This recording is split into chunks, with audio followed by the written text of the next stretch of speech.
It's Sunday night. It's 8 o'clock. Welcome to All Lacrosse Live. I'm Gary Groob in Toronto. With me, as always, I have Muffler Mike in Connecticut. Mike, how you doing? I'm doing good. Excellent. Normally we would have Shawn with us, but he's celebrating his anniversary. It's his turn. We wish him a happy anniversary. We got a special guest this week. We have Wayne Colley with us, Hall of Famer, both Canadian, Ontario, and Whitby Lacrosse Hall of Fames. So we're going to have him on in a few minutes. Just a few things to get sorted just before we get rolling. And just a reminder to everybody that we are streamed live across Facebook, Twitter, YouTube, Twitch, also Instagram Live. Remember to hit the subscribe, follow, and like buttons. Always share. Please enjoy all of our affiliates across the Streampunk Entertainment Network, which include Fly Like an Eagle, Streampunk Cinema, Streampunk Combat, In the Ring, CFL shows, soccer shows, all kinds of things going on. If you missed a show, no worries. You can grab all the shows on YouTube, which includes Streampunk Cinema, Streampunk Combat, all across all the time for any and all of your lacrosse needs, which include retro games, interviews, our library of shows, as well as a whole lot more. Remember, you can stay up to date with all sports by visiting streampunkentertainment.com with great articles from our huge staff of contributors. Also a reminder that our show is brought to you by 60. 60 is Canada's newest and most exciting sports uniform and teamwear brand, delivering top quality uniforms and teamwear that reflect the spirit and identity of each team. Their commitment to innovation and excellence sets them apart, ensuring that every customer experiences the perfect blend of style and functionality. Unleash your greatness with 60. Add Lax Talk 10 on your order for a 10% discount on your order. How do you get there? Number one, you can do the QR code that's in the middle of your screen right now. You can visit them on Instagram at sweet_60. You can email them at info.sweet60@gmail.com or go directly onto their website at www.sweet60.ca/60. Well, without further ado, today we welcome a name that carries weight in Canadian lacrosse circles. Known for his grit, leadership, and relentless work ethic, he carved out a reputation of one of Canada's toughest competitors, both admired by teammates and respected by opponents. From his early days in Whitby and Brooklyn to becoming a key figure in Ontario's lacrosse community, Wayne's journey is one defined by dedication to the sport and loyalty to the men he battled alongside. Not just a player who gave everything on the floor, he was the type of teammate who elevated everyone around him. Many who shared the bench with him will tell you he played with his heart first, stick second, and left a lasting mark on every team he suited up for.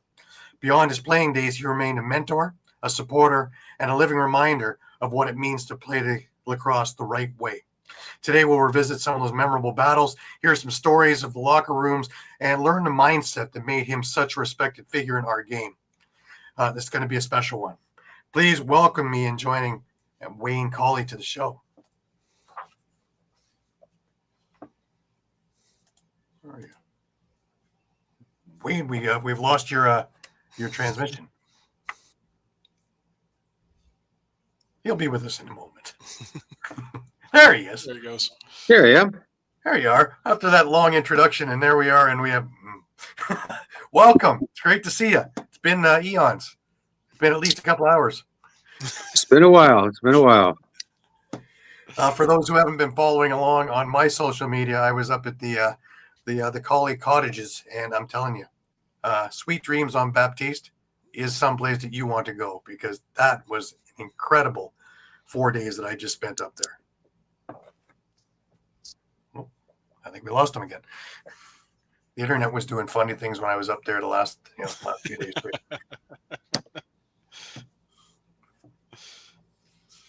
Let's try again. He'll be back. I'm sure he'll be back. But Mike, we're no closer to a CBA, eh, Mike? Yeah, which is really starting to get. Do you hear me, Mike? 5 weeks out. I can hear you. Wayne. Oh, I lost you again. Yeah, starting to get maybe a little annoying and concerning. Right. Well, Wayne, while I got you, you can hear me. Yeah, I'm not sure what's going on here. Yeah, we dealt with that a couple of days ago, right? The internet went kind of wonky on us, and Yes. usually it's mine that goes off. So, yeah, scaring me a little bit. Mine's been good. Anyways, what made you jump into the game of lacrosse? Well, back when I was a young age, 7, 8-ish in that area, I played baseball like every other kid. You had to play a sport to stay off the streets, stay out of trouble.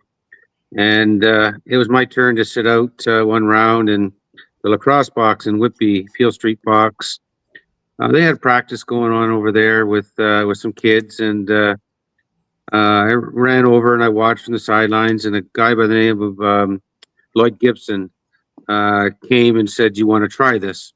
And of course, I ran back to the baseball fields, not knowing who Lloyd Gibson was, and I went back at the next time it was my turn to sit out, and he actually brought me out onto the floor, and I loved it. And at the same time, I brought my brother. The two of us played on the same baseball team, so he was over there, and so we got to give it to Lloyd Gibson, who was the person that started us in the game of lacrosse. Right. What kept you in the game? I really enjoyed it. We had great coaching and people that were involved in the sports. That I came from a very not poor family, but we didn't have anything, so we cherished anything we were given, and we were picked up and took to games and whatnot, and we stuck with it. Right. Now, when you were moving on up and or were picking the game up, who would you say your mentors were? Who actually were the biggest influences? Oh, geez. I could name quite a few. I'd be a long time doing it, but in the minor system, there was a lot of families that gelled together. The Watsons, the Raverys, the Jordans. I can go on and on and on to the people. But when I got into junior, the first person that really took me to the side was Ronnie Pithers. My first year junior, I played for the Green Gales. Whitby didn't have a spot for me. I lived in Whitby at the time. They didn't have a spot for me, and they said, "Go ahead. You're not going to make our junior B team, but go and play junior A when they were there." And at the time, the BNR transporters, were going to go to the Canadian Lacrosse Championships in the junior B ranks. Then when Ron Pithers took me under his wing with, and there's a whole number of people in that group that I couldn't begin to stop talking about them that really did well.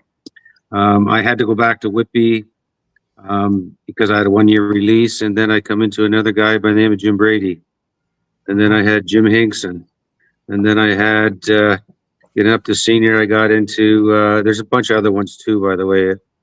Then I got into senior, and I get into Peter Vipon, who's totally my mold of how I did things, and all the previous coaches I had, I took a little bit off each one of those people, and I put it all together in one big package. Right. Now you started up with the Redmen, the senior team, around 1979, and the rest they say is history, because you were there through all the heydays, and you were a big part of why it was the heydays. Let's talk about the success of the Redmen, because we're seeing the other side now where they're trying to pick up the pieces and bring back the glory years, and we'll get into that in a little bit. But let's talk about back when you were getting 1,000 people out to the games, back when this was the thing to do. Are you talking about playing or coaching? Playing. Back when playing, nobody made the funding that the players are getting in today's society. You play for the love of the game. You're given meals and cocktails and small amounts of gas money, and we all pushed ourselves. Peter Vipon, and there's other coaches as well, but Peter Vipon didn't. He coached us, but we basically coached ourselves within practice because we'd push one another. We had 25 players, only 18 and 2 goalies could dress. So it's 20, so 5 guys were always trying to get in the lineup, and we pushed each other to get better and better and better, and it made all of us better athletes. We also practice 3 and 4 times a week too, whereas today's society they very seldom practice at all, and that I see that affects the game as well. That the present game that's being played right now. Right. Now, me personally, I love summer ball. I love it more than watching NLL. I just think that there's some different form of mentality in the game, a lot more grit. But even I noticed over the years that even that's watered down. What do you see as the biggest thing that's chomping this game down, that it doesn't have that bite that we all loved so much?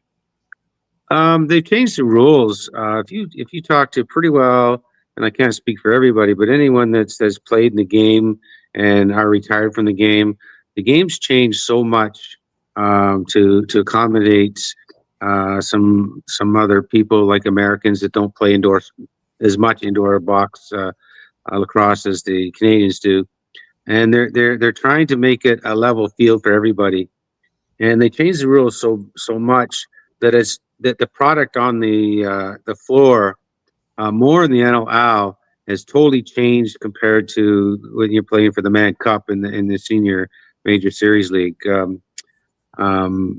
It needs to be addressed on a summit type thing that you have to put input in and change the way the game is being played again. And because right now I watch the NLL and the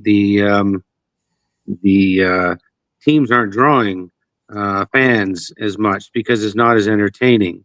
One of the things that stick out in my mind is that loud music all the time with the game going on, and I can't talk to the person sitting right beside me saying, "Wasn't that a nice play?" or something to that effect. Right. Dave Durante used to call it he said it used to be the fastest game on 2 feet, and it isn't anymore. And he went on with the, playing both ends of the floor, and we're a little bit, a lot more too specialized now. Yes, they specialize it, and they earbox you into a defender versus an offensive player. And that, if you look at my era when I came through, everybody was getting like goalies. I was a goalie. They were getting points every game. And now it's a major thing if somebody a goalie gets a point, 1 point. I had seasons with 50 assists during the season, but that was part of the game, how it was played back then. You see the same 7, 8 players shooting on offense all the time, and you see the same defensive guys, the same 10 that are coming out just to stop those talented players. But if they were made to play both ends of the floor, then it might be a different, more exciting to my feelings, more exciting to watch. Right. What other things do you see to fix that is hampering this game so much? What I see is they have rules in place now that they don't enforce. And again, I'm not here for criticizing anybody, but everyone has to be accountable. The players, the referees, the commissioners, everyone should be accountable to see how this game is being run. I see that the other sectors in the major series or the junior A's and junior B's, everyone's running their own leagues. And as far as I'm concerned, it should be the Canadian Lacrosse Association should be running everything, and everyone's playing with the same rules.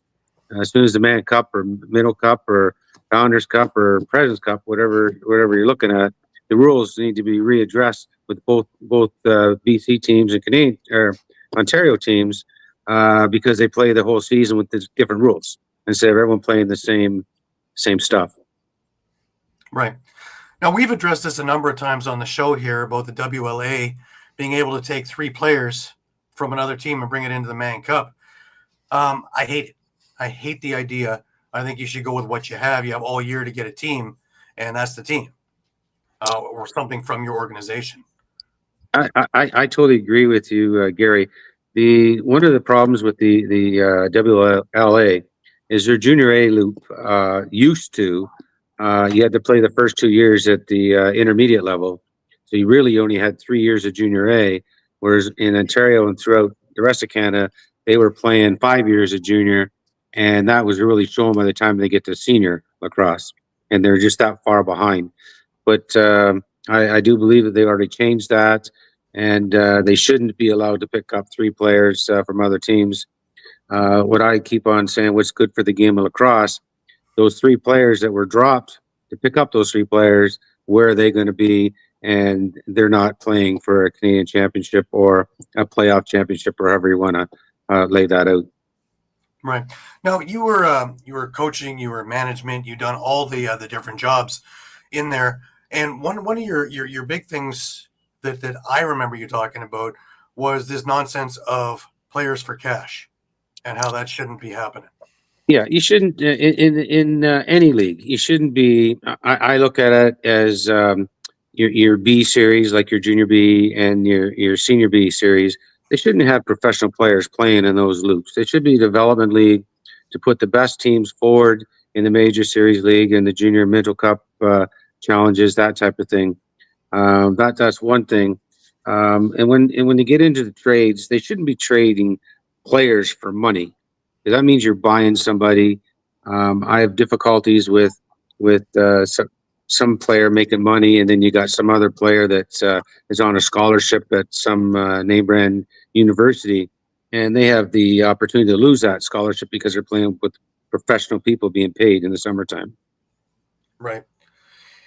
Is there a way that we can get more parity back into the MSL and back into WLA from where it is? Can we put the genie back in the bottle? Because right now we have 5 feeder teams to 2 teams that are going to go take the refurbished product. Yes. First, the WLA, the commissioner out there, he's doing a great job with that league. He's turned that right around from my observations, and I pat him on the back for what he's done and what he's doing. The major series league in Ontario, they're more in tune to who has the best team. I watched the Peterborough team win the Mann Cup a few times here, and I looked at the Brooklyn Redmen got 7-8 players on that team that are playing for Peterborough Lakers, and I just watched the Six Nations group, the Chiefs.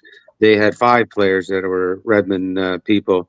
I had to blame the Redmond people for moving these players to these teams, and they don't get players in return that are the same quality, and it's topped up with financial stuff, and that should be addressed somehow, and I don't know how they do it to be competitive with the other teams.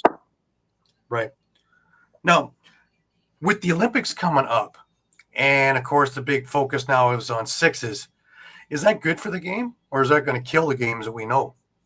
Well, my personal opinion is when you're going to play the sixes, that the indoor lacrosse will just falter out with the same with the field lacrosse, because the sixes, you only need 12 players to play, and it's going to be very talented players, and that will go into what you said earlier, that there's going to be enough players to form a whole bunch of teams. They're going to play for the exact same time as the professional league is, or they're going to play the same time as the summer team goes. And there's only so many players that go around to make these teams. Right. Our biggest problem in lacrosse has been we can't get out of our own way. Every time we seem to have something going our way or going great, we get into our own way. It's not usually outside factors. Can we get out of our own way this time around? Because between the CBA and the other things, we're stepping in front of ourselves again. Yeah. Ownership, and I'll go to the pro leagues. Ownership is you have owners, they have their unions, and I understand all that. Both have their, they got millions of dollars sunk in out of their own pockets, and the players just want a piece of the pie. And I get all that. That's day-to-day stuff, how they do that.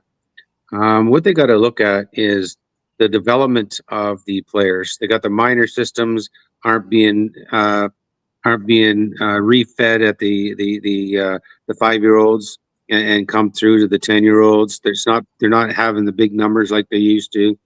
Then you get up to any of the junior loops, ABC, that type of thing. They don't have the players to fulfill the teams, and most of all is they don't have the fans watching the games to help to do this. Like, it costs a lot of money to run a team, and if they don't have the fans in there, then you don't have the money coming in. And there's only so many sponsors that are doling out money nowadays because of their financial crunches they have with their own businesses.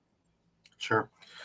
Now, we talked also off air. We talked about calling it professional, but yet you have minor league arenas, things that AHL would play in, like where Rochester plays, where Oshawa is going to be playing when they start up in a couple of months, hopefully.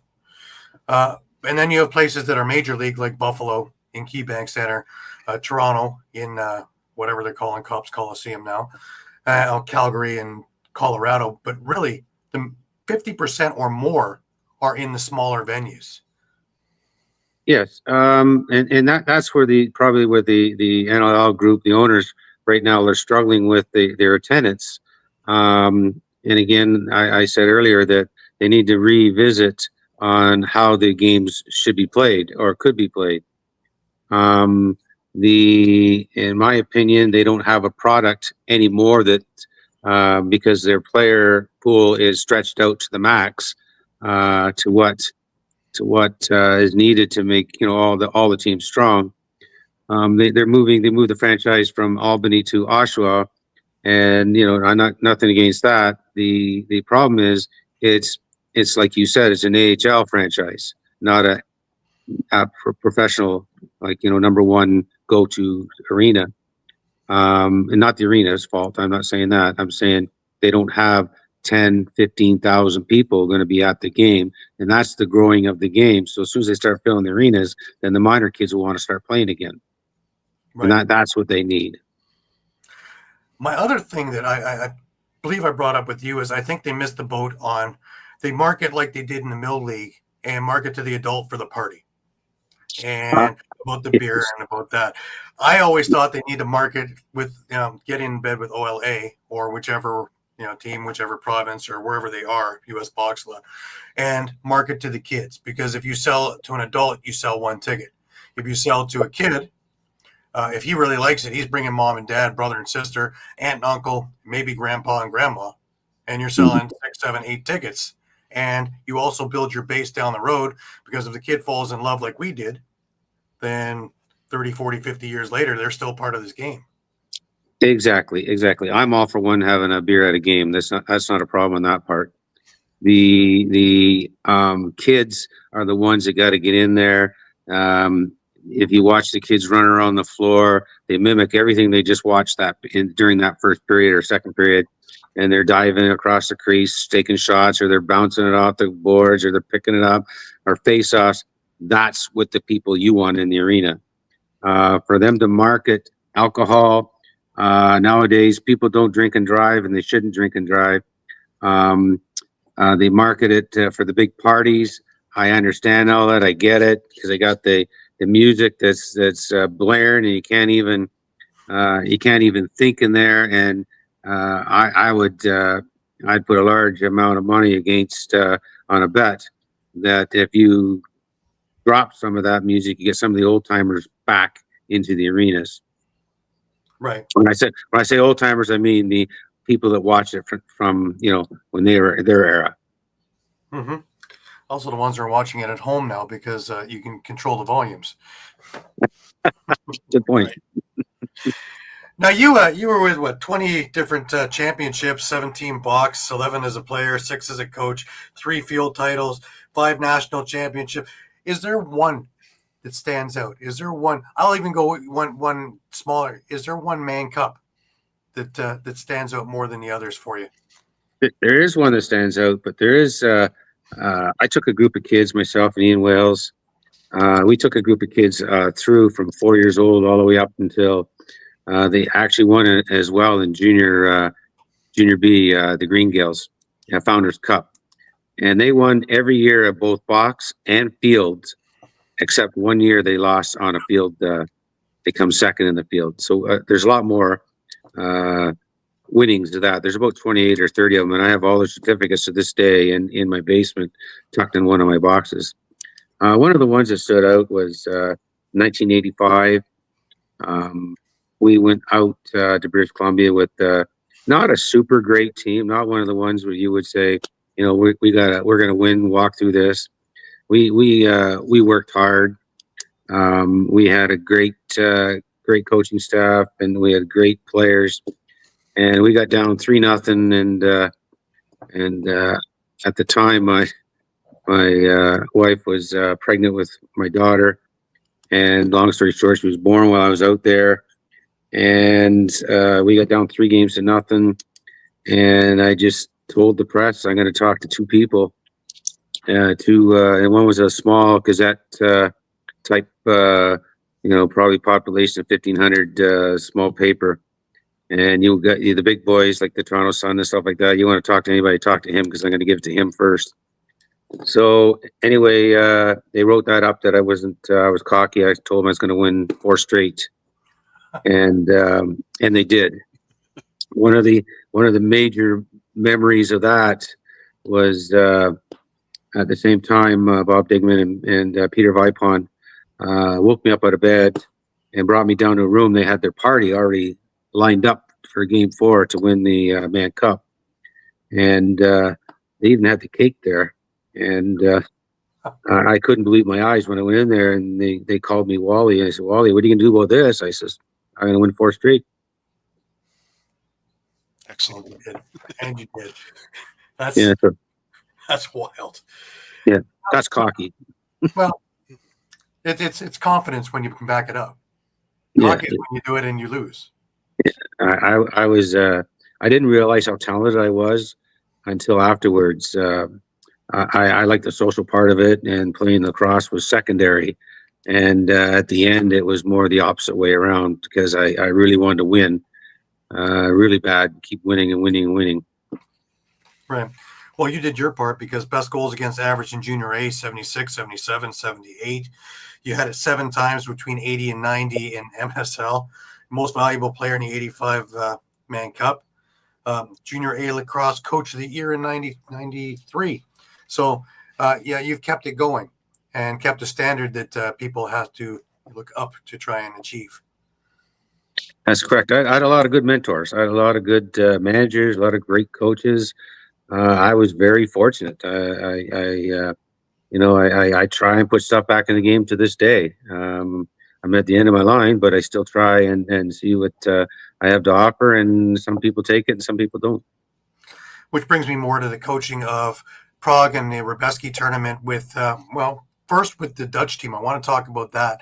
How you got involved with the Netherlands, and, Neil Pallis and you getting involved with all of that. Oh, that comes strangely. One of my players, and I coached a professional in Columbus Sharks there in 2000, and Neil was one of my players. And anyway, long story short, he called me up and said he needed help, and I'm always one to help anyone who wants help. And Neil said, "No, I need you to help me coach." And I said, "Where?" And he said, "Netherlands." And it was like, wow, let me think about this. He's, "Oh, no, they're gonna take care of everything, and you just got to go over there." So I went there for, I don't know, we went there for 9-10 years, I think it was. And they haven't progressed because they can't keep the players coming, because they don't have the facilities to play over there. So Sixes will be good for that organization. Right.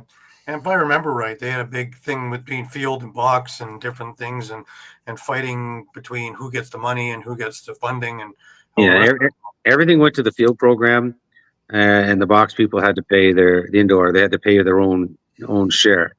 And I spoke up, and I shouldn't have, and said it should be 50-50. And then I said, you got a girls field and you got a boys indoor, girls indoor and outdoor. They should be divided into 4. And they didn't take kind to that. because of field lacrosse, because they were supposed to be, number one. So the field program there won't allow the players to go play field and outdoor or indoor lacrosse. So you had to pick and choose whatever team you wanted to play. And I was the opposite, saying, why don't we give your players some stick skills and you guys will be better too as well. Like, if I'm running a practice, what's the difference? You got, 15 people or 30 people. You still, run and shoot and do whatever with the ball, right? Right. And then you spent the last couple of years coaching the Gales out there. Let's talk about coming back to that program. Oh, that was Doug Louie is a great friend of mine. He was bringing a bunch of alumni people over to this tournament over in Prague, which is a mega lacrosse for anyone who's never been there. You should jump on board and spend a weekend watching it, because it's just phenomenal, which you can contest because you've been there. I'd like to bring Mike Muffler there, Muffler Mike, and show him that, and he'll really appreciate what's going on overseas. I went there to help Doug, and I think we learned stuff together. And there's old home week, because I know a lot of people in the game of lacrosse, and it was really good and rewarding for myself. Right. Now, you've even put your tentacles out, and you, Doug, and Nigel Rogers went out to the Dominican to even start to try and form lacrosse out there. And they had the hopes and aspirations for the Olympics, but it might be 2032 before that might happen. That was an experience of a lifetime. I would say that's probably one of the highlights of my lacrosse background. We went, Nigel, myself, and Doug. We went over to Dominican Republic, and we did what I'll call a dog and pony show. And what we did is we got a net, carried a net around in this really small village. Baiguana is the name of the village, Baiguana. And we just set it up, and we had a whole bunch of sticks that we actually left overseas. I think there was 150 sticks or something to that effect, and equipment and all that stuff. And we did dog and pony show, and we showed 800 plus kids the game of lacrosse. One of the people we had met there, he looked after they have an Olympic site where they practice for free, because money isn't really available over there in Dominican Republic in the inland there, not your Punta Cana and stuff like that. It's in the main part of it. You're actually in the villages. And we met this Isaac gentleman. He took a really good liking to me and Doug and Nigel, and he brought in the Olympic committee, the person who runs the Olympics, and they said they don't care how many games we won, they want a team in the next Olympics. And he brought me, myself and Doug at the time, brought us out to this field and says we can put the arena over there, when there was a great big tree there. Like, the tree was huge. And I said, why do we need to take that tree down? Why can't we just put it over there and leave that tree there? He says, that's why I like you, because you think things out without just jumping to conclusions. And then he says that you're going to be my coach, and Doug's going to be running the rest of it. And I said, me and Doug and Nigel, we come as a team. And right now they're trying to get all their ducks in order, because they got to register lacrosse. And they ran into a bunch of problems paperwork wise, and it's taken them almost a year and a half now, to almost 2 years, to try and sort this out. And my understanding is they just got it sorted out, so they're going after the government for some funding to build stuff. And I'm not too sure where it's at, because I haven't talked to them in a while. That's wild. It was if you ever get a chance to go over there, somebody with money has shoes on, and most of the people didn't have shoes on where I was, and it was an eye opener, big time. Right. Mike, you have any questions for Wayne? I guess what's the next step if with the Dominican, if they are able to secure funding? The next step is Doug Louie. He's looked after all of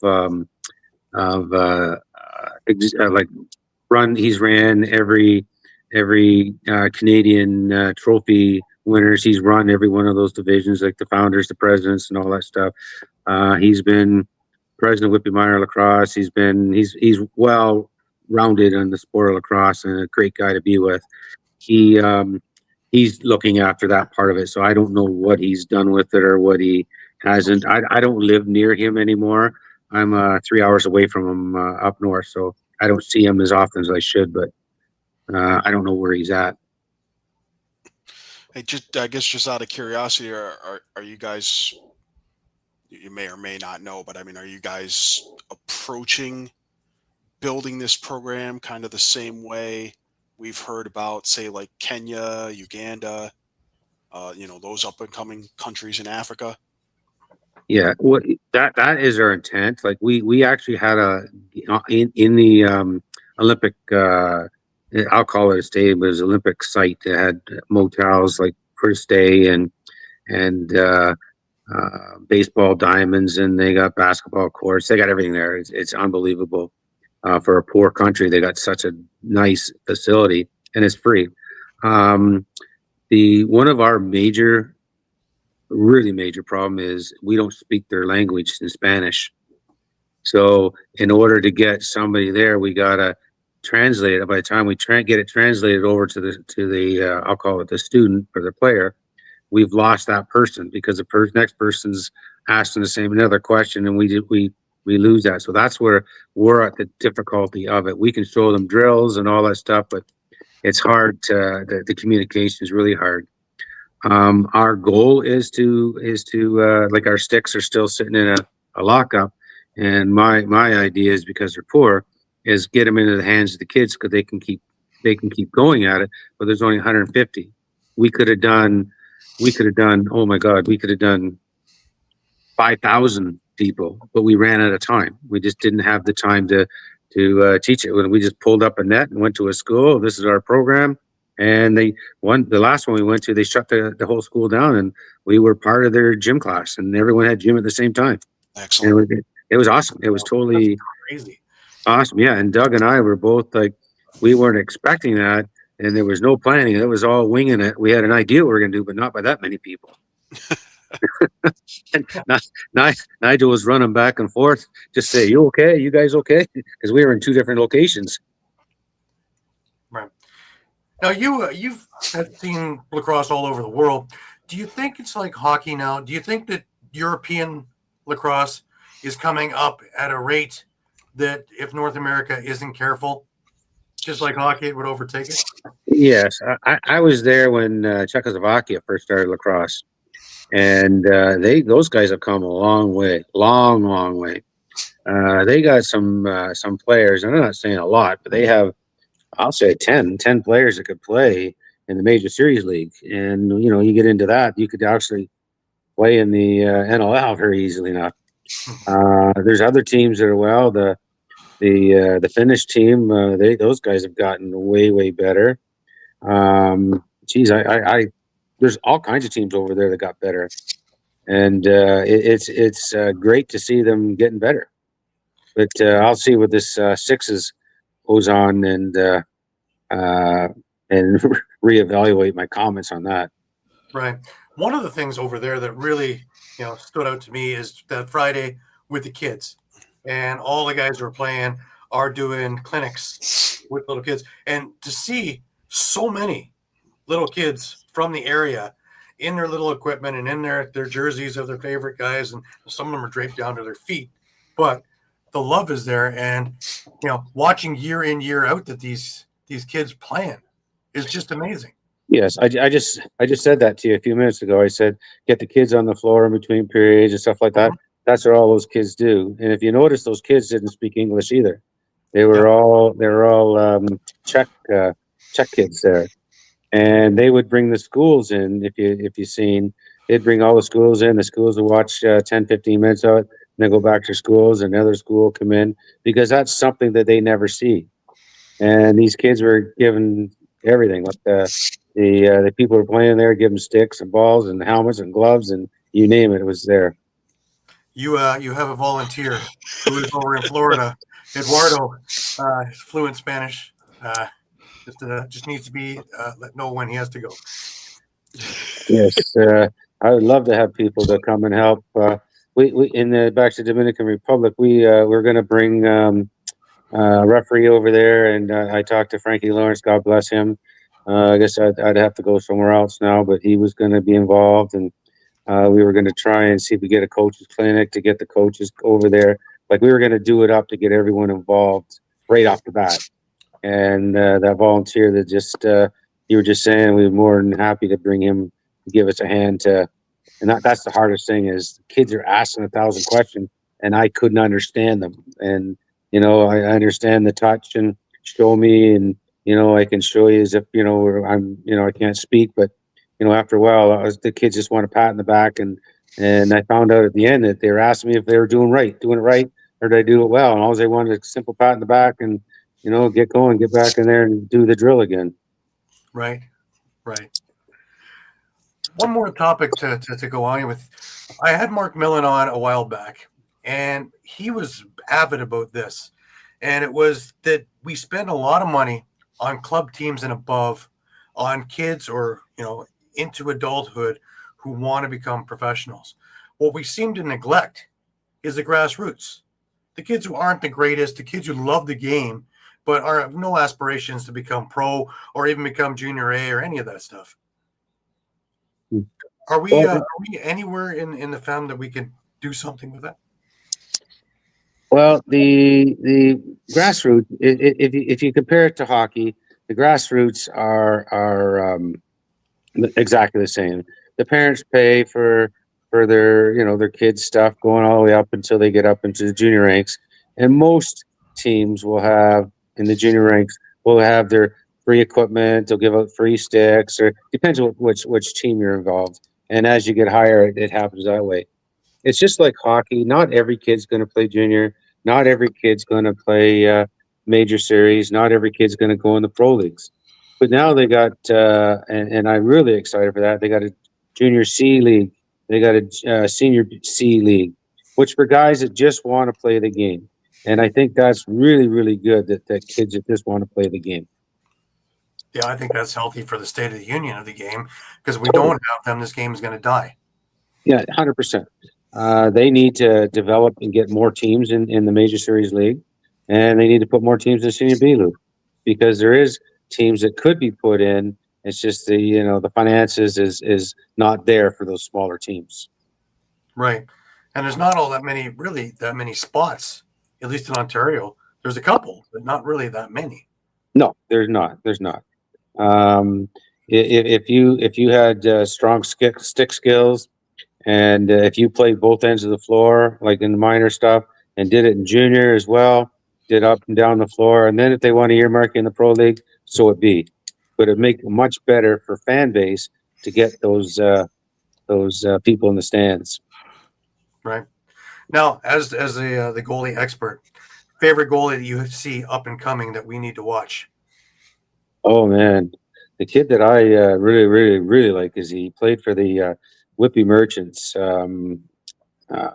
What's his name? Yeah, he is a very talented kid. I would love to spend a season with that kid, because I think he would be one of the top players in the NLL if I got a hold of him. Right. How about of the guys you see around, who would you have as your favorite stay-at-home defenseman? In which current or how? Well, yeah, let's go with current. Current. Oh geez, I couldn't. I love Graham Kostiuk. He was one of my favorite defensive players. My all-time favorite was a guy by the name of Terry Boland. Mm-hmm. He's from he's my all-time favorite lacrosse player. He's not a superstar, but he wasn't weak. Great guy. Every time he come out the floor, he gave everything he could. Thought he was dying, and he'd go right back out there and give you another shift. He was a great guy. That's a warrior. Yeah, I played with a lot of talented players throughout the years, and I couldn't even pick out a favorite. one of the stars. If I had to pick an all-star team, I don't think I could pick one. Right. Your style of play, would you still excel in this game? My personal style, Yeah. 100%. I did footwork versus being a blocker, but I put the blocker and the footwork together, and I've done films, I've done clinics, and it's still used to this day. Right. Wayne, thank you so much. I really appreciate you taking a Sunday night out to talk with us. And I really appreciated the last couple of days. It's been just absolutely heaven. The last week has been amazing. We just got to get Muffler Mike up there now. That we do. If you notice over my shoulder, I've got the captain's hat there. So I see Captain Mark's hat right there. We'll have to get that logo off that and get a Sweet Dreams on Baptiste logo. I like that a lot. Anyways, thank you so much. And I will be talking to you real soon. Perfect. Mike, you take good care of yourself. And great meeting you. Thank you too, Gary. We'll be talking. All right, Yeah. Wayne, take care. Yeah. Bye-bye. I was Wayne Colley. What a fantastic guy. My God, talking over the last number of days, and you want to sit and just want to be a sponge to everything that he has to offer, because it's rich in, number one, being in it, but number two, the thinking process is correct. And the leagues need to pick up on this, because if they stick to keep doing their own thing, well, we see how well that's working. We might be without a season because they can't figure out the CBA. Then they have to figure out the official thing. And nobody has done anything about anything. And we don't see any, my God, we got to get to the table because it's the end of September. 5 weeks away from training camp. So, and when it comes to summer, again, when you have the haves and the have-nots, why do you want to have a league of 2 teams that keep going back and forth, and 5 teams or 8 teams or 10 teams, how many teams you're going to have in there that are just a feeder league? Well, why not cut out the top 2 teams and have them do their own thing, and then we'll see who's the amateur champion, the way it really was way back when. Yeah, especially especially in WLA, where we see a couple of teams in Maple Ridge and Burnaby that are probably 1 or 2 pieces away from contending for a league title and a chance at a Man Cup. Well, even the last couple of years with WLA, we've noticed that teams that are supposed to be there, well, they may not always be there. Yeah. And this year was a prime example. Who didn't earmark Victoria after last year?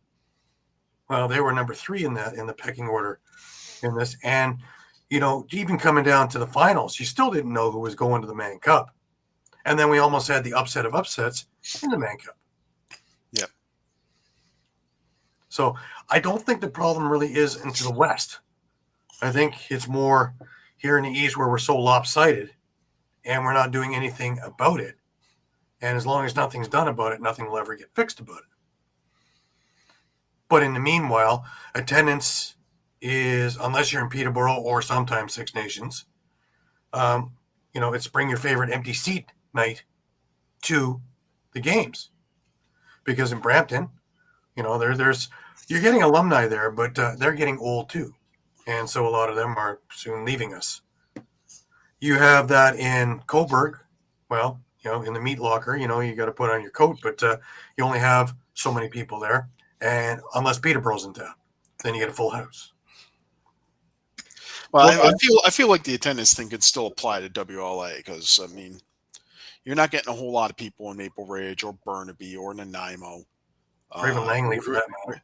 And even Coquitlam. Coquitlam probably only got a boost because, they were in the WLA final. New West and Victoria, you don't have to worry about. Right. But everyone else seemingly you do. Yeah.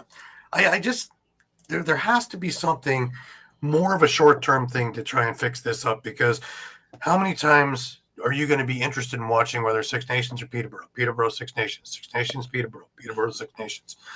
I want to see Brooklyn. I was so rooting for it that they would upset Peterborough just so we'd have something different in the finals. Wouldn't matter what happened in fall, just that we had different teams. And with the stuff that Gavin Prout has been doing and bringing back a lot of the alumni and bringing back some of the heritage for the front of the jersey. It's time to get back to that idea. We're not playing for the name on the back of the jersey. We're playing for the logo on the front of the jersey. That goes for NLL. That goes for WLA. That goes for MSL. That goes for any of this stuff. If you put on the jersey, you're playing for the front of the jersey, not the back of the jersey. And if we can actually get back to that, then maybe we have a chance. Maybe we have a chance of getting back to a little bit more parity. But as long as we have, big sums of money going one way and not the other, we're here. I agree. Now we're 5 weeks out from training camp, and it's, there's like church mice running around here. It's silent. There's nothing going on. There is no free agency moving because nobody wants to test what this maybe CBA is going to be, what maybe there isn't a CBA, if there's changes to it, or if these things are null and void. Nobody knows anything, and nobody is saying anything. Now, I agree that you can't negotiate in public. However, you can give signs for your base. You want to collect your season ticket money. You want to start, pumping up a new franchise, but you're not giving any signs that we're actually going to have any games, and that's 5 weeks down the road when preseasons start. What do you think? Yeah, I mean they really need to figure out something fast because it's like we're kicking the can with the calendar, and there's not much more kicking we can do before it's time to start postponing games. Right, and we went through that a couple of years ago, and that was ugly. And we went through it a number of years ago, and that was ugly. But this is part of what, when I was talking with Wayne, is we can't get out of our own way. And we finally make all these strides. We have television contracts. We have social media. We have games of the week. We have people who know us. We have the Olympics here. We have all these things we have done that make us, on the verge of doing something really great. And then we get in our own way, trip up, and we're on our face again. Because if you don't have a season, well, when the Olympics come around and you have something like this, you can give it all to Field because the Ravens are going to eliminate anything that ever had anything to do with NLL. We talked about it before. That will be a non-entity. Exactly. And if Box wants to be part of this equation and salvage this so that we can actually move forward and maybe get back to where we were a few years ago, where we're on the cusp of having, growth in attendance, where we're not now, where things are moving forward and ESPN and TSN will want to do more, not less, where you don't wind up always on plus. Right. Because the PLL proved as soon as you do more linear, what happened? The numbers went through the roof. Yep. Right. That PLL final, I think, drew more than any of them combined this time around on ABC in prime time on a Sunday against football. Not bad. Right. So it shows it has that staying power. But if it's going to keep taking bad press and they're going to keep doing stupid things and not playing well in the sandbox together, see, this is where I'm a bit in the dark because, I had Reed Reinhold on a show about a year ago, and it seemed as though that the owners and players, since he's the vice president of the players organization, they're the best relationship that they've ever had. And I thought, hey, that's great because, with all these new things, they need to be in concert with one another if they plan on moving forward. Otherwise, everybody loses. But now we're into this, and we're, weeks away from a stoppage or cancellations or who knows what. And the last time we lost a season, we lost teams too. It's bad enough that we already have the Philadelphia rumors going on because we have, Comcast not really, doing the Edmonton rush of it all. Right. Right. Not having plans in their new arena for the Wings, just the Sixers and Flyers. So we're already hearing, the rumors of Philadelphia coming up into the area. And again, it's great for rivalries. Let's say they do come up to Laval, just for argument's sake. That's great for rivalries, sure. But is it good for fan bases for teams? Because them going to Laval is going to eat into the Ottawa fan base. Oshawa already coming up here and taking people is going to eat into the Toronto fan base, which already has a problem of the Buffalo fan base and not being able to grab people because they want to see the winner. Right. Just the people who don't want to deal with the border staying on this side of the border. It's going to be a bad look on the American side, too. Just the fact that, They can't keep a team. Get... Well, they would have lost 3 teams and almost a 4th one if Seneca Nation didn't show up. Yeah. Now, here's my question to you about that. Rochester, on the cusp of doing something good. They had some really lean years after the championship years, and the attendance has got down to about 3.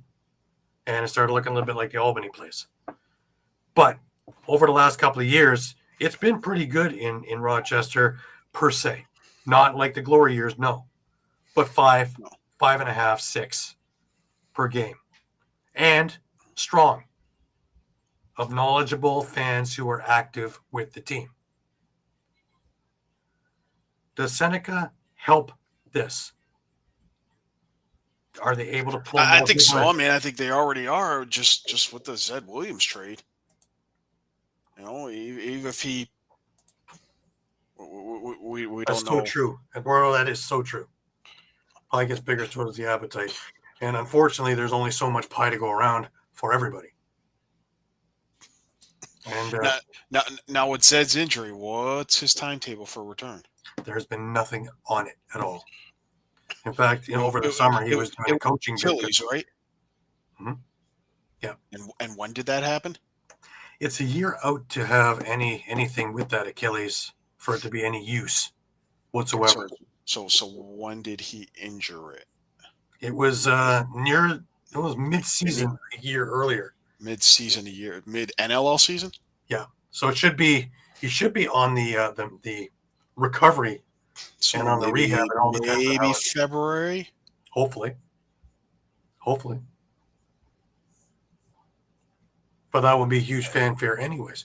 But my question is, are they able to get more of the native touch to the team to bring in more of the native fan base to the team? That's what Buffalo did, and that's what Buffalo's doing, and it's paying off. Yeah, I would hope so. Not for nothing, but is Frank Brown still under contract with Buffalo? I don't think he is, no. Okay. I think he and Zed are cousins, if I'm not mistaken. Right. Maybe that's maybe you get Frank Brown signed and back in Rochester. And that kind of ups the native presence on the team. Absolutely, let alone having another solid player who has experience. Yeah, and maybe you look at trading for another native player here or there. Maybe even a guy who's on a practice squad. Maybe someone like I'll just throw a name out there. Is on the Wings practice squad. Stone Jacobs. Right. Well, that's what Buffalo did, right? They took Ron John just to get some more presence in there. Exactly. So I mean, I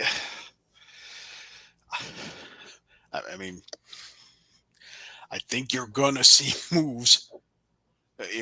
Once we get this CBA, as far as big trades or big signings with other teams, I feel like we're getting to the point where that's not going to happen. We've run out of time for that, really. Yeah, I mean, one of the biggest. If you're any player, I think if you're any player who was on a roster at the end of last season, you're going to be inclined to stick with their team. We don't see a lot of guys getting.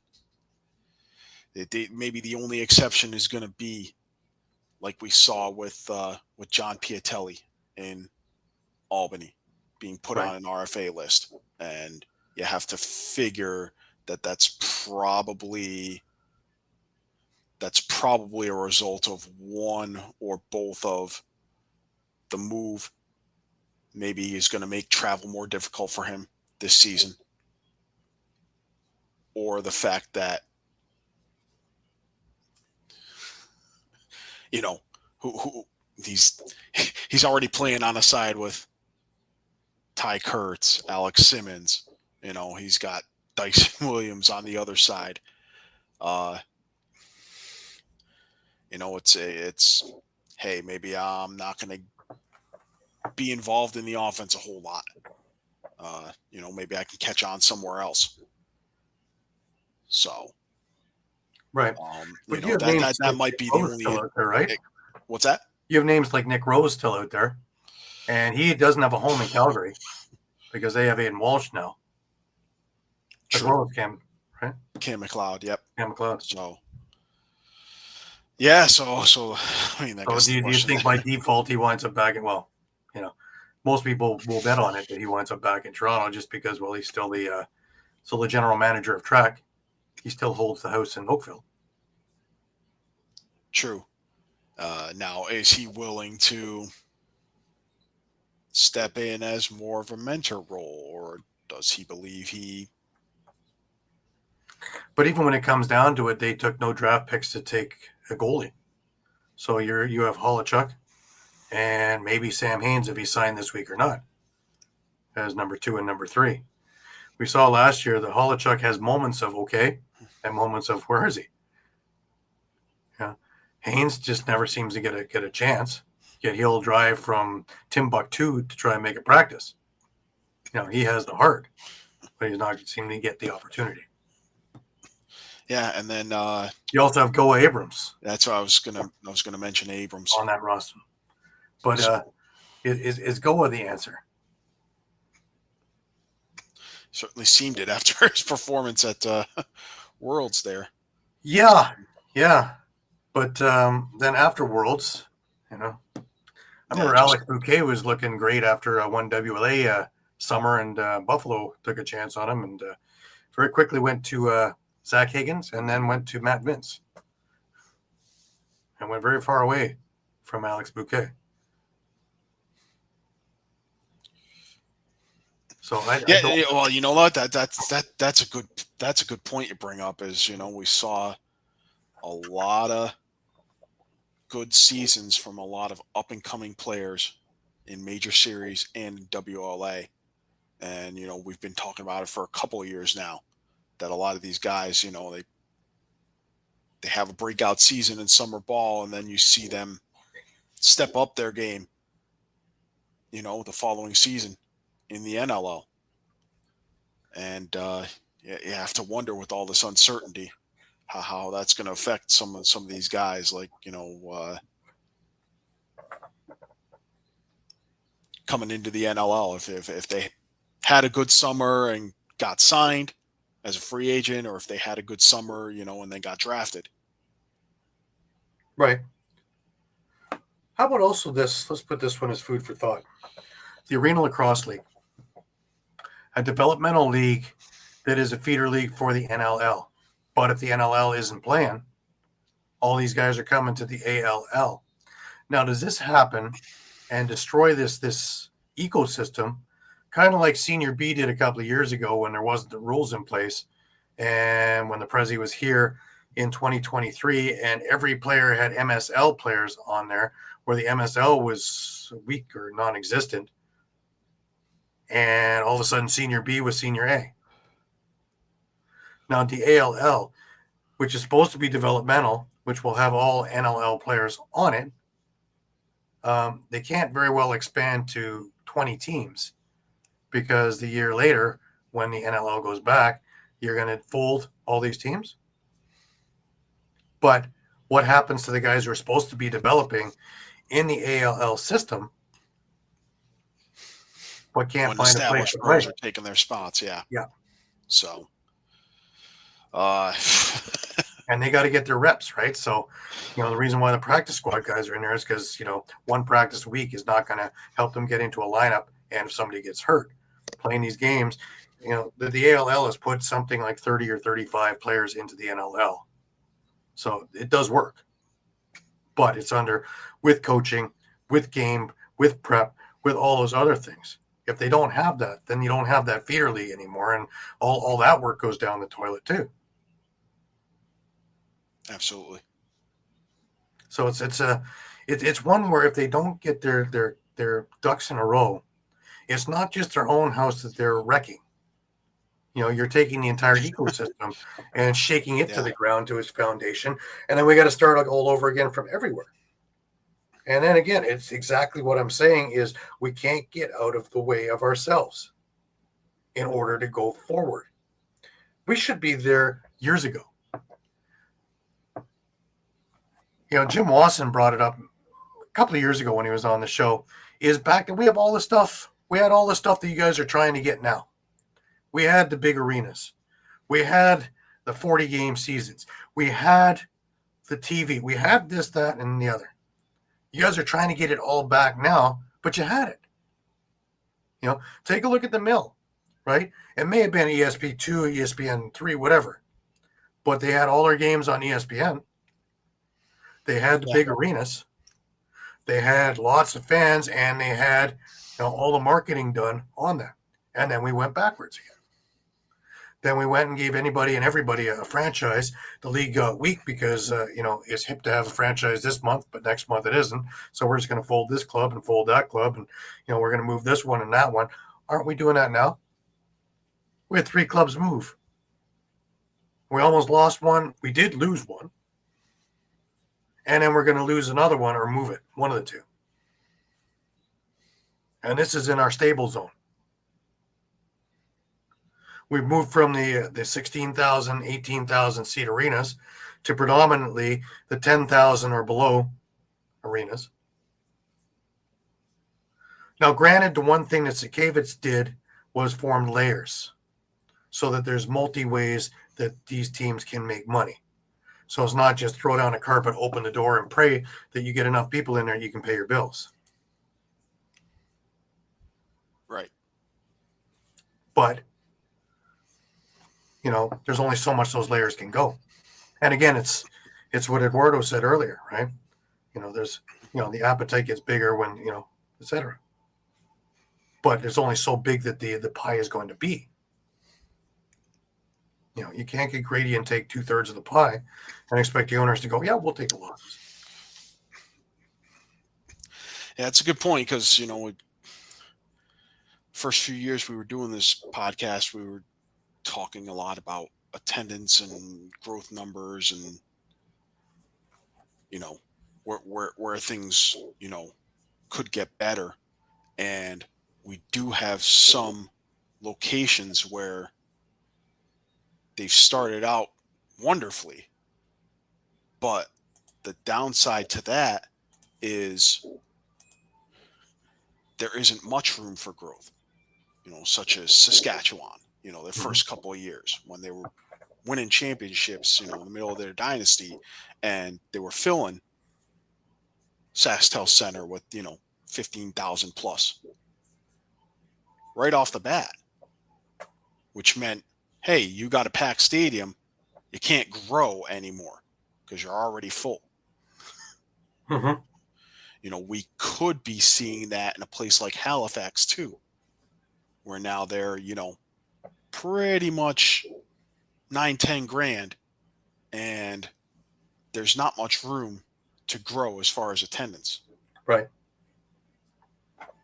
The only thing that saves Halifax and not I think, is they're one of the few teams that I give bonus points because they've actually spent time on grassroots that we talked about earlier.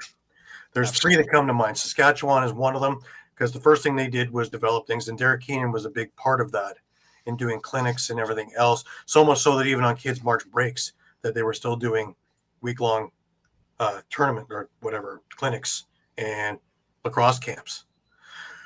San Diego, we had Quinn McLaughlin on, and he's a testament to Cam Holding and the rest of the crew there, and all the programs there. And now Quinn's all over the place, playing in different tournaments in different states through US Boxla, because he's taken it and run with it at 15 years old. But he's the exception, not the rule. but there is programming to keep these kids engaged. I worry about, say, Vancouver. Now, yeah, we got, we have the WLA and we have junior out there and all that, but they're not spending any time on that level putting anything back towards it and trying to gear that younger crowd. They're still marketing the party. They're just happy that they have, for the first time in forever, 10,000 in a game, which, when you're in an 18,000 seat arena, still looks kind of empty. I'm looking for when they're able to fill the upper bowl, not just the lower bowl, and put tarp down. That's when you get my attention. Places like Calgary used to be, because Calgary used to be 15,000. They're still 11 or 12, but they used to be 15, 16,000 for every game. Colorado still is, for now. But that's where it stops, Buffalo. Right. What happens after Buffalo has a couple of losing seasons? Do we still see 19,000 there? Is it the in vogue thing to do? The Bills are. Well, I mean, we've already seen it in Saskatchewan. Mm-hmm. They had a bit of a down period after 2018. Yep. And you need to look no further than Toronto. Toronto used to pack Maple Leaf Gardens, and they packed Air Canada Centre, Scotiabank Arena, whatever you want to call it. And then the Kloppfer era happened, 2006 to 2009, in which they didn't make the playoffs in any of those years. They got rid of their players, and they went down to about 10, and it dipped to about 8 in its lowest point. And then it dipped even further than that when they decided to move from Scotiabank to Hamilton, in which they had a resurgence because they had a bit of a different fan base. You had people from Six Nations coming in. You had people from the Hamilton area. You had people who weren't crossing the border to go to Buffalo coming in to see how it is. I'm curious now with all the renovations where it looks more like a newer arena. And again, it does seat 17,000. So even when you're getting 10, you still have the upper bowl sealed off. Yep. Remember, I gauge it by if you can get people in that upper bowl, I think you're a success. It doesn't need to be full, but you're using the upper bowl because now you're above the 10,000 ratio. That puts you in the top 5, 6 teams in the league, or top 3, 4, depending how you want to look at the attendance numbers, which week to which week. Right? But places like Halifax can't because their arena only holds 9,500. Rochester holds 9,900. That's max. That's what you're getting. So the rest of it comes down to your marketing, and are you getting repeat people, and are you getting people viewing, and are you selling merch? That's your way of making money. It's not like you can sell subscriptions month to month. That's your way of making money. You have a cap because you only have such a big arena. Places that are using bigger arenas do have a way, because at some point, either it's yay or nay. Either they get grow or they don't. And it's whether the funds are there or not. I think it's going to be very interesting. Toronto has so much, but in the same regard, I don't think they have much at all, because they have everybody else's fan base. So I don't think that it's, they have an awful lot of. Yeah. I mean, I guess being a hub kind of. Well, they have entertainment problem too, because there are so many things for the entertainment dollar, between shows, between sporting events with the Leafs, the Jays in the playoffs, for a much lesser thing, the Argos, but it is still chewing into entertainment dollars, because that's a lot of the lacrosse guys are doing both CFL and lacrosse. So true. So they, as well, Wayne and I talked about it off air. Again, all the fan bases are, Buffalo's fan base is coming to Hamilton. Well, eventually they're going to go back to Buffalo. A lot of the eastern ones are going to go to Oshawa. Even some of the central Toronto ones are going to go to Oshawa. So where does that leave Toronto? Are they going to be scampering to try and get what they used to have? Are they going to start seeing numbers that they had at Scotiabank that got them to move? And do they have to move again? Do they have to move to a smaller place? Do they have to move to the place in Brampton, which only seats 5,000? Do they have to move to Paramount Fine Foods for Good, which only seats 5,000? And can they stay viable when they're only putting in 5,000? They look full. Doesn't mean anything. You don't have to tell me that. Well, yeah. Yeah. Well, you saw it firsthand over in, Connecticut, right? Yeah. One sellout in 7 years. So. Yeah, Buffalo's the Bills. Yeah. Well, Vancouver is the highest cost of living, I think, in Canada now. Yeah. It's insane over there. Yeah. You got $1 million, you can buy a shoebox. That's your condo. No bigger than my office in here. Yeah. But he's right on that. Eduardo's right on that because the move. He's right on all of this. Halifax has no competition. The move downtown worked because they weren't even selling out Langley Event Center, and that's like 5,300 when they were the Stealth in Vancouver.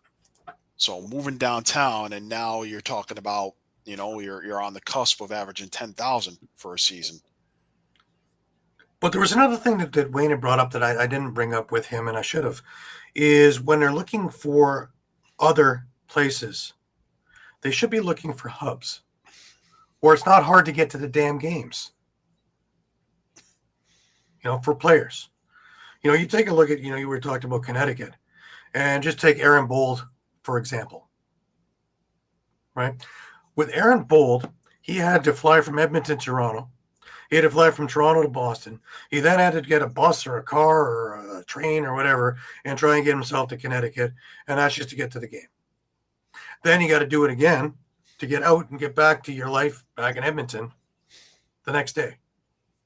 Tell me that's not a grind.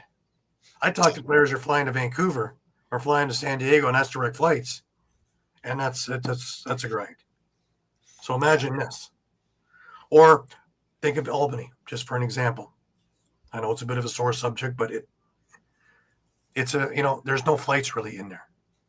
You are driving from here, and a lot of players from Ontario. If you're from Peterborough, add 2 more hours to the drive, but it takes me 5.5 hours to drive to Albany. Think about that. That's just to go to the game. Then you're going to play a game. Hopefully you get there for a practice, play a game. Next day you're going to do that same drive back. That's a grind. Yep. And then do your job. And then do the same thing next week. Or if you're lucky, you're flying to Vancouver, where you only have to, fly 5 hours. Right? Right. So the thought is hubs. If you're going to put a team in somewhere in the U.S., put it in a hub. Most places in Canada you can get to. Saskatchewan's a little strange because you'd have to fly to Calgary and then fly back because there's nothing direct. There are direct flights out of Saskatchewan back to Toronto, which is strange, but it is what it is. But again, if you're going to do something in the U.S., make it as easy as possible for the players to get there. That's step A. Make players want to be there. So that as soon as they become free agents, they're not looking to try and climb the fence and get out. So that you can market on said players. Now, we discussed already the financial thing of being in Canada as opposed to into the U.S., which is why I think we're seeing this influx of teams moving up north. Since the players are here, that already eliminates a lot of flights for these teams. They can just drive to the games and they're there. How many players from Ottawa are in and around the region? Half, if not more. Probably more. How much money did they save? I think Rich List came up with that $150,000 a game. That's a lot of money for an owner that's not making any money, especially when he was in Long Island making less than no money. Yep. So it's very enticing. Comcast moving it up to Laval. Very enticing when, half of your team, if not more, Because remember, Paul Day's got the Peterborough touch there. That's not very far. That's a couple hours away. Yep. All of a sudden, it's enticing. Oshawa, when your number one draft pick is from Oshawa, and you're marketing everything around him being there and in front of the arena. Gee, it was somebody that looked a lot like me that came up. Never mind. But that's how you draw, and that's how you keep. And when it comes time for, free agency, if he's happy in his hometown and they're thriving, guess what? He's staying. Jeff Teat, he doesn't have to go all that far to go to Ottawa from Brampton. Is it the closest thing in the world? No. But are there worse places for him to have to go? Yeah. Long Island.